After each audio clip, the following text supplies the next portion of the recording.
Oh, yeah, we're back, baby. Philadelphia Union Soccer. And just like last season, well, the end of the season, my Union logo got tarred and feathered, and so did the Union. Oh, my God. What a terrible close to the season, but still made a playoff appearance. Brian Wright is here. I'm Adrian Fedue. And due to that putrid end to the season, Mr. Ernie Stewart has gone out this offseason and made some moves. He certainly has. It was a rough end to the 2016 MLS season there, but at least we could say the Union made the playoffs. They gave it a good run. Going up to Toronto in the knockout round is a difficult challenge, especially when you're dealing with Michael Bradley and Josie Altidore and all the firepower that TFC has.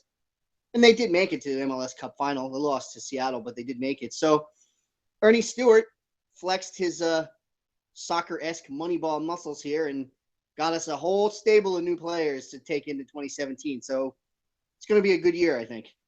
Yeah. And let's get right into that. The big name that everybody's talking about, well, it's not really a big name per se anymore, but it's a former U.S. national team player, Oguchi Onyewu. He's now 34, though, so he's going to be playing on the back line. What do you really expect out of a 34-year-old Oguchi Onyewu? It's a good question. I was actually a bit intrigued when I saw making the Twitter rounds that Onyewu was even in training with the team, because as is common practice with a lot of these MLS teams and a lot of some of the overseas teams, they bring players in as trialists, even just so these players can train and get back up to fitness. A lot of times they come in and they have no intention of signing the teams, but the Union seemed to see what they liked, what they saw with Onyewu, and I think they gave him a one-year deal. But I don't think you're going to see Onyewu starting a lot for the Union. They have two young, strong center backs, and I don't think he's going to start a lot of games. It's a long season, 34-game season, so he may get maybe, 6 to 10 starts, but I don't think he's not going to be one of your starting center backs. He's there to mentor the young kids. Yeah, I was about to say that because they do have a young, back line there, and I think his presence can, provide those young pups some leadership, and I think that's warranted. And now I want to get to, because this team, if you remember a year ago, this team had a bunch of nobodies and a bunch of players that weren't on national teams, and all of a sudden you fast forward a year later, all of a sudden you got some big names on here now: Alejandro Bedoya, Onyewu, and even some of the other guys like Pontius and Rosenberry, you said, even got a look in camp. So now all of a sudden there's some player. Maurice Aidoo's another one. So all of a sudden you got some players that are recognizable on this team now, and for a guy like me that's more of a casual MLS fan and wants to see some big time players, I like seeing that. Yeah, I think we owe a lot, because we've talked a lot in the past on this Union show about the importance and the influence of one Ernie Stewart, sporting director, who, that's the soccer terminology for the GM, basically. Mm-hmm. But I think with him in the fold, you're seeing a lot of bigger name players come to the Union. It's well known that they don't have the same finances that some of the bigger teams. They're not going to compete with Red Bulls. They're not going to compete with NYCFC. They're not going to compete with Seattle or LA in terms of finances. Hell, they might not even have the same amount of money as Atlanta United, and they're an expansion team. But with Ernie Stewart in the fold, you're seeing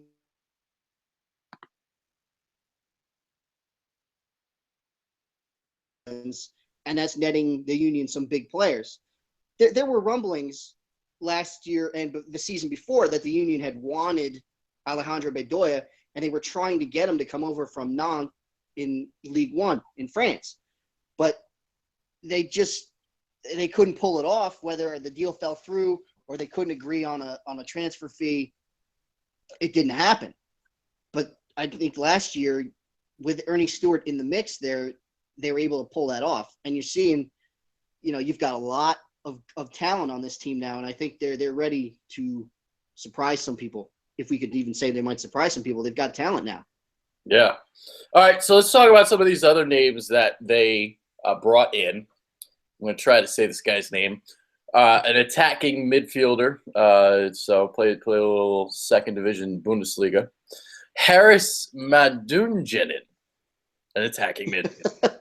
Yeah. So what can you tell us about him? So Harris made. We're still fuzzy on how to say the last name. Medunjanin, something along those lines. He played in the 2014 World Cup for Bosnia and Herzegovina. That was the first time Bosnia had made it into the group stage of the World Cup. Now, he might make the Union better just because he was on the pitch and touched Messi in their group stage game. That might just carry over and help the Union be stronger in the attack. But he's basically a direct replacement for Vincent Nogueira, who we talked about a lot last season as the key cog in making the Union midfield and the Union attack basically run. So when he left, Nogueira, that is, when Nogueira left, their attack just went south because they didn't have anybody in that deep lying number 6, number 8 spot to control play. So then you have Bedoya, somebody like Bedoya having to come back and pick up the ball and try to lead the attack along with Tranquillo Barnetta, who's no longer here. But Bedoya, that's not his role. You're going to have Bedoya as a number 10 or out on the wings. What this guy does, this Harris Medunjanin, he's going to take Nogueira's spot and basically run the midfield. He's got a wicked left foot. If you've seen any of the highlights, I watched some of his highlights. He's got a wicked left foot, so he's great with free kicks, and he'll take probably some of the in-swinging corner kicks. But, I think with him in the fold, the Union attack can finally get rolling like they were in the first half of last season before Nogueira left. Yeah, they're scoring goals at will. I remember they're scoring like 3 or 4 goals a game. They finished the season with like the second or third highest goal output in MLS. Mm-hmm. And they lost their main midfield guy in June. Yeah. Well, they got another forward coming in, Jay Simpson. So he played a little 4th division of English soccer, Leyton Orient. Yep. So what can you tell us? Yeah, what can you tell us about? Just go ahead. So, not a lot of people, I don't think, know too much about Leyton Orient. They are a 4th tier English side, so it's not exactly the greatest competition, but it suffices. I think Simpson, he's more of a he actually is an Arsenal product, and he has played some in the Premier League, but he wasn't quite good enough to stick up there. But he has played in the Arsenal Youth Academy, and he made a few appearances for the Arsenal first team. So he's got the talent. I think what they're hoping is that he becomes basically what Bradley Wright Phillips is to the New York Red Bulls. If we remember, Bradley Wright Phillips was in basically the same position that Simpson was in. He was in lower divisions of English football, kind of overshadowed by his older brother, Sean Wright Phillips, who had played for Queen's Park Rangers and a host of other big English teams. So the Red Bulls bring Bradley Wright Phillips over. People say, who the hell's this guy? We know his last name, but we didn't even know he was really that good. Fast forward a handful of years, he's tied Roy Lassiter's record for the most goals in a single season. So I think that's what they're hoping. Something similar happens with Simpson. Now, he's not going to score 27 goals in his rookie season in MLS. That's absurd. But if you can get 10, 15 goals out of him, that would be an excellent output. And there's going to be some healthy competition along the forward lines now because him and CJ Sapong are going to battle it out. Because you got another forward. And transitioning to another forward that they brought in, promising American forward, Fafa Picault. What do you know about him? Correct. So he's gonna be a winger. He has actually some U.S. national team. I think he has 1 cap for the U.S. national team. He is another second division Bundesliga team. He left St. Pauli in the second Bundesliga to come to the Union. He's going to be a winger. He's going to battle it out with Pontius, with Bedoya, with Elsinho on the wings for time. I don't think he's going to start right away, but he's a good piece. He's a good young player. He's got speed. He can run off the ball. He can do everything you want. He tracks back well. He does everything that a winger wants to do, that you want a winger to do. And you're seeing with guys like Mudjananin and Edu and Krival in that midfield spot with the attacking front three. You've got options. You've got Bedoya. You've got Panis. You've got Elsinho. You've got Picoult, as we're talking. Ernie Stewart has said multiple times that he wants two deep at every position, and they're getting there with his shrewd additions so far. Yeah. Another one they signed, Giuliano Wijnaldum, left back, another second division Bundesliga player. We seem to be plucking a lot of these second division Bundesliga players, but I'll tell you, just because it's below the Bundesliga doesn't mean it's a bad spot. You know, German football is regularly regarded as some of the best in the world. Excuse me. And there are probably 2 or 3 positions in the history of the Union that they just haven't been able to get right. Much like with the other Philadelphia sports, there's always 1 or 2 positions we just can't get right. Right? With the Phillies, it's been third base. Maybe hopefully that's gone now with Franco. With the Flyers, they haven't had a goalie in 20 years. With the Eagles, we haven't had a quarterback since McNabb. Hopefully Wentz turns out to be what we want him to be. But with the Union, you've got 3 spots that have needed upgrading. They've always needed another striker. They need more of the number 6, number 8 midfield to run the offense. And they've needed a left back since 2011, since they traded Jordan Harvey to the Vancouver Whitecaps. So Ernie Stewart has done a good job of filling all those spots. And with Wijnaldum, he's going to be your starting left back. He's a young kid. He's got a lot of experience in Europe. He's got pedigree, because if you know anything about big-time European football, his older brother, Jorginho Wijnaldum, is a central midfielder for Liverpool, and he plays regularly. So he's got the bloodlines. And the Union have been using Fabinho on the left for the last couple of seasons. He's up and down. He has a good left foot, which is obviously what you need when you're playing left back. But his defensive capabilities are limited. He gets forward. He doesn't always get back. So that problem is going to be alleviated with Wijnaldum on that side. Okay. All right. One more guy we haven't talked about. Adam Najem, Red Bull's homegrown player. They couldn't sign him.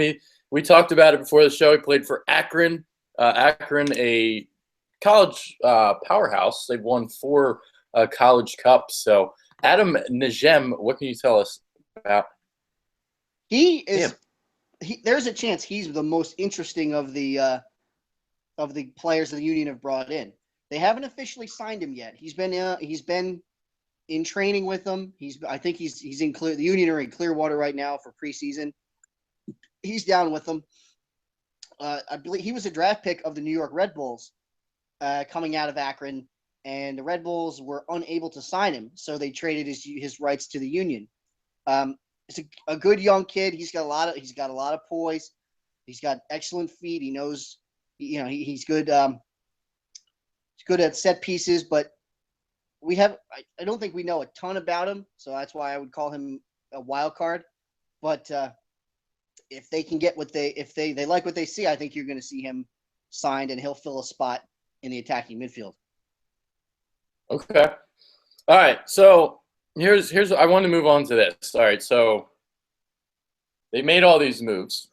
Now, do you think that they've filled all the holes that they've needed to fill? Because something that we were talking about, what were the 3 things that they really needed? They needed a striker, a deep line central midfielder, and a left back. And right. Do you think these 3 positions have been filled, or you think there's still some tinkering that they could do?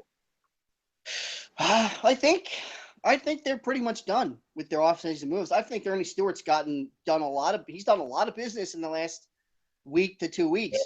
And you like what he's done? I really do. I do. I think they've really needed a left back ever since Jordan Harvey has left. And while we've talked about Fabinho has been decent in that spot. You really need somebody with more of a defensive presence, and I think Wijnaldum brings that.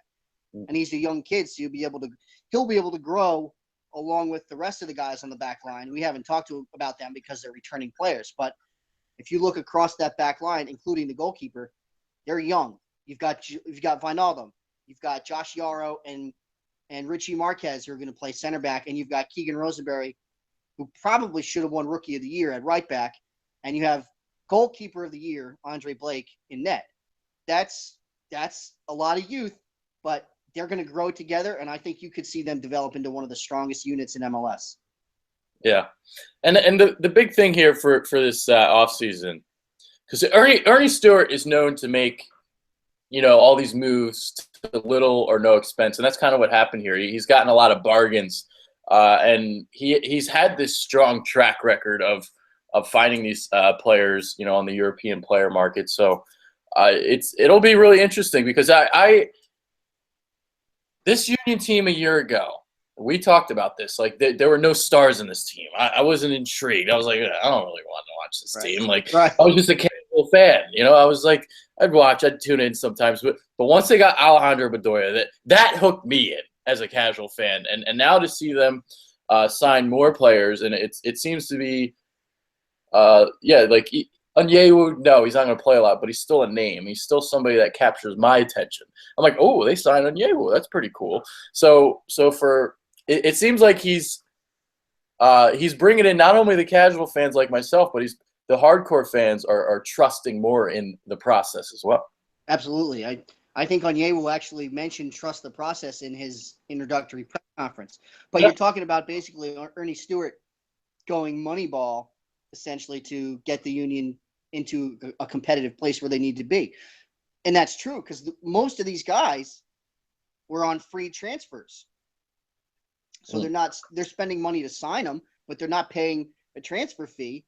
I think the only guy out of this whole lot that we've talked about this year and last year, they paid $1 million transfer fee for Bedoya, which was the highest in club history. But for a guy of his pedigree, you'll do that, Mm-hmm. And you're going to see a lot more of Bedoya this year because Tranquillo Barnetta went back to his old club in Switzerland. So you are going to see Bedoya in that number 10 attacking midfield role where Barnetta spent a lot of his time, especially with Harris and Madunin in there back there. So he doesn't have to, Bedoya won't have to drop back and collect the ball because you'll have Harris. I'm just going to call him Harris. Yeah. You'll have Harris back there to run things, and then so you'll have Bedoya, Pontius, Ilsinho, Bedoya, Pontius, Picoult. They've got options, and they can make runs off the ball. It'll be interesting to see how things go from a striker perspective because Jim Curtin and Ernie Stewart, the big reason they've turned this team around is they established an identity and a system that they want to play. They stick to a 4-2-3-1 that occasionally morphs into a 4-3-3. So they're trying to find players that fit that system, not unlike Chris Hogan and the New England Patriots. They find guys that fit their system and they go and win titles. I'm not saying the Union are going to win MLS Cup, but they specifically target players that fit their system, and I think that's going to help them in the long run. Now you're going to have an interesting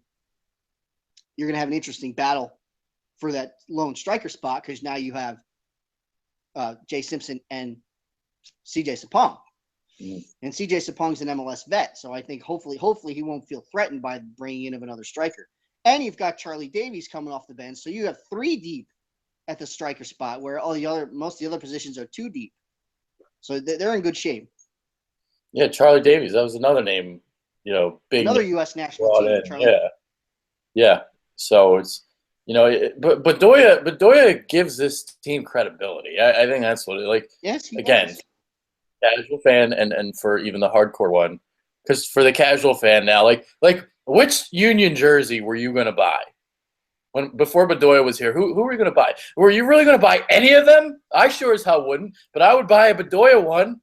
That's a very interesting question. Who's gonna walk around with a Keegan Rosenberry jersey on? Nobody. Actually, I think you might see a spike in if he continues to grow the way he. If he becomes the right back of the future for the U.S. national team, okay, maybe down the line, but not right now. You're not going to sign him. Not right now, but in a few years, if he, he's a rookie and he was already in the January camp, so maybe his name wasn't the one I should have brought up. I should have like CJ Sapong. Are you going to buy his jersey? I wouldn't buy a CJ Sapong jersey, but I would think if you're making like a top 3 list of the highest selling. If you're projecting a top 3 list of highest selling Union jerseys, for this season, I think Bedoya would have to be number one. Probably Rosenberry would be number two, and Andre Blake would be a close third. See, who the hell would buy an Andre Blake jersey? But the dude's a beast. That's enough. That's enough for people to get on board. But, I wouldn't want to buy an Andre. I know he's the goalkeeper, but he's a monster. I'm actually amazed that they were able to keep him this year, because there was interest. Some of the Belgian teams really wanted him. And I'm playing a little devil's advocate. Just yeah. Nobody's buying a Ilsinho jersey. I've never ever thought about buying a Union jersey in my life until they signed. But now if you go down to one of them games and you see that nice secondary jersey they've got with the white and the blue sleeves and the Bedoya 11 on the back, at least you're thinking about it. Oh yeah, and that's what that move did. That move was for so many different reasons. Because MLS, you're not making a lot of money in MLS, so no, they're not. To get a guy like Bedoya, that brings in a lot of revenue. The minimum salary for a rookie, I believe, is somewhere in the 60 to 70,000 range. Yeah, you don't for a guy like Najim who's coming out of college. Yeah, when you look at NFL, you get $425,000 or something. Yeah. So, all right. What else we got on the agenda? You got anything else you want to talk about? I don't know. Final thoughts? I'm just excited. I was nervous for the first couple of months of the offseason as to what the Union were going to do. Because they typically wait until late January, early February to do all their business, and that's exactly what happened this season. But I can't say with Ernie Stewart in charge that they weren't going to at least try their best to go out and fill their needs. And they really did that. I think, like we've talked about before, Ernie Stewart's philosophy of building a team is to have two deep at every position. And if you look around the field for the Union, you've got three at striker, if you include Davies coming off the bench. You've got several options in attacking midfield with Bedoya, Pontius, Ilsinho, Picol. In defense, you've got center back wise, you've got your two starters with Yarrow and Richie Marquez, but you've got Onyewu, you've got Austin Trusty, who is actually a homegrown player who I think is playing for the U17 national team. So we can't forget about the Union Academy. They've got a lot of young kids coming up that could make a significant impact in the next couple of years. So I think if you look around the pitch there for the Union, they've got depth at every position, so they can compete with the big boys, and I think it's going to be a good season. All right. So there it is. There's your final thought. As for me, I'm going to go get a Alejandro Bedoya jersey. That's what I'm going to do. I hope I see you at one of these games with the Bedoya shirt on. At some point, it'll happen. Because if we do, we're getting a picture and we're putting it up on the website. There it is. All right. That's about it for this show. That's Brian Wright. I am Adrian Fedke. Hopefully you guys enjoyed, and let us know in the comment section below. Did you like what the Union did this offseason and the signing of all these players? So with that being said, we are out. Later. See ya.